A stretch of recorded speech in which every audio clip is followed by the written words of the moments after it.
Kawasan Kars Sangkurilang Mangkalihat membentang seluas 430 hektar di pedalaman Provinsi Kalimantan Timur.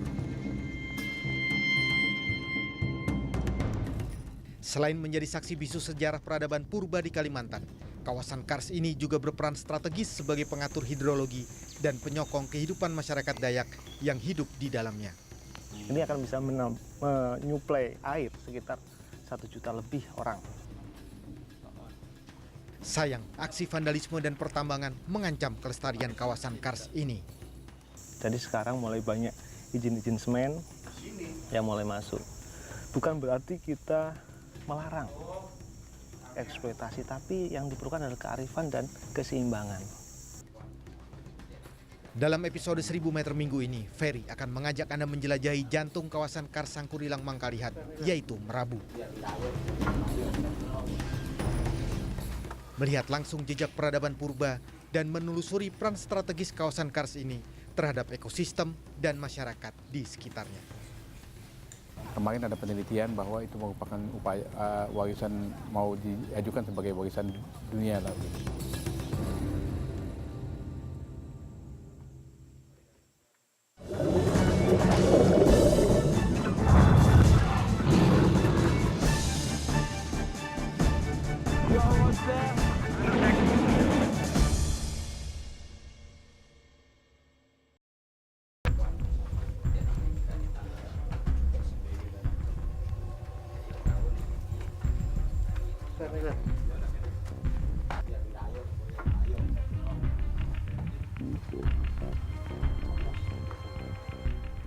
Dingin dan lembab, itulah suasana di perut gua Kebila ini.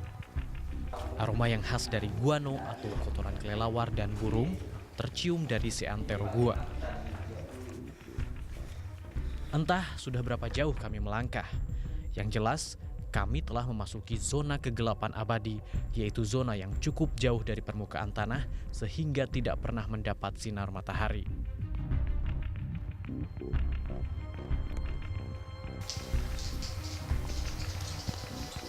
Suara puluhan kelelawar menemani perjalanan ini.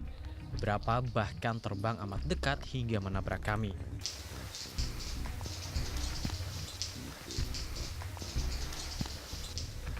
Namun bukanlah ribuan kelelawar yang menjadi keunikan gua ini, tapi sarang lumut, sebuah fenomena khas di Gua Kebila. Sekarang kita melihat satu fenomena di dalam gua ini. Di atas, warga kampung Merabu sini nyebutnya sarang lumut. Apa bedanya sarang lumut sama sarang burung walet? Sarang lumut ini percampuran antara air liur burung walet dan juga lumut-lumut dari pohon yang ada di luar. Bedanya dengan sarang burung walet biasanya murni terbuat dari air liur ataupun dari bulu-bulu di dalam tubuh burung walet tersebut. Gua Kebila terletak di kawasan Kars Sangkurilang Mangkalihat di pedalaman Kabupaten Berau, Kalimantan Timur. Gua di kawasan Kars ini biasanya terletak di atas bukit, sehingga kami harus mendaki bukit dan melipir di tebing untuk mencapai mulut gua.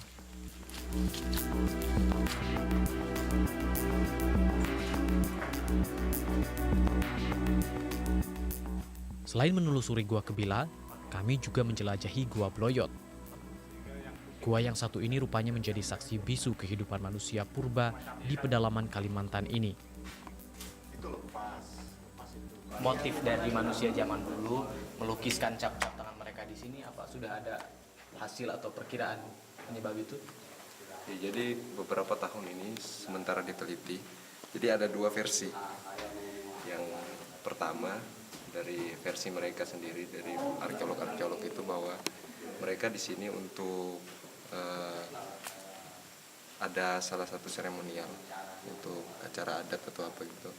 Dan yang kedua itu kemungkinan ini adalah rumah mereka dan mereka membuat ini sebagai pajangan-pajangan rumah.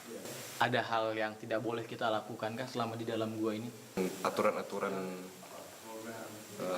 di sini sudah diberlakukan, seperti jumlah orang yang bisa naik bergantian, dan selanjutnya lukisan-lukisan ini tidak boleh dipegang. Tidak boleh disentuh secara langsung. Berapa maksimal orang yang bisa masuk ke gua ini? 30. 30 orang maksimal. 10 ya, 10 maksud. 10 saja.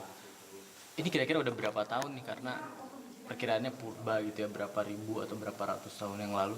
Iya, dari hasil penelitian sementara, ini berusia kurang lebih 3.000 tahun. 3.000 tahun. Sebagian besar lukisan terlihat berbentuk telapak tangan serta berbagai jenis binatang. Ada sejumlah spekulasi tentang cara pembuatan lukisan. Salah satunya, bahan pewarna disembur dengan menggunakan mulut. Namun, hingga kini, belum ada arkeolog yang dapat memastikan terbuat dari apa bahan pewarna untuk membuat lukisan ini. Lokasi lukisan yang terletak di atap goa juga menimbulkan pertanyaan tersendiri. Saya tidak dapat membayangkan alat apa yang dipakai manusia purba untuk mencapai atap setinggi lebih dari 2 meter ini. Kandungan sejarah yang terdapat di Goa Bloyot ini merupakan salah satu dasar pengajuan kawasan Kars Sangkulirang Mangkaliat sebagai situs warisan dunia kepada UNESCO. Alasan lain, kawasan Kars ini juga mengandung nilai ekologi tinggi, yaitu sebagai fungsi hidrologi dan tempat berkembangnya berbagai flora serta fauna yang bisa jadi bermanfaat besar untuk kehidupan manusia. Kemarin ada penelitian bahwa itu merupakan upaya warisan mau diajukan sebagai warisan dunia lah gitu. Nah pada dasarnya kita ini semuanya yang memberikan dukungan penuh terhadap komitmen ini. Ini yang pertama yang kita lakukan, walaupun memang dalam rangka untuk menuju ke kawasan itu juga mempunyai tantangan-tantangan. Tapi ada juga potensi yang memang menurut penjelasan dari Pak ahli juga ada potensi untuk bisa dikelola menjadi industri semen.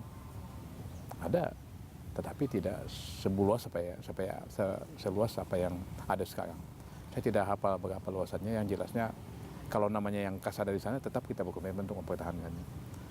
Itu yang jelas. Tetapi kalau ada juga yang bisa dikelola untuk kepentingan industri demi kemajuan suatu daerah, kenapa tidak gitu.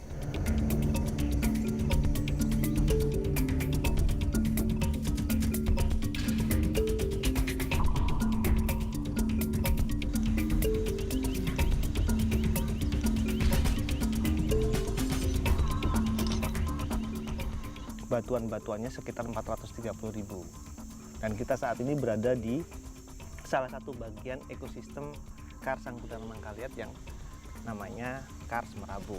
Luasannya itu sekitar 7.500.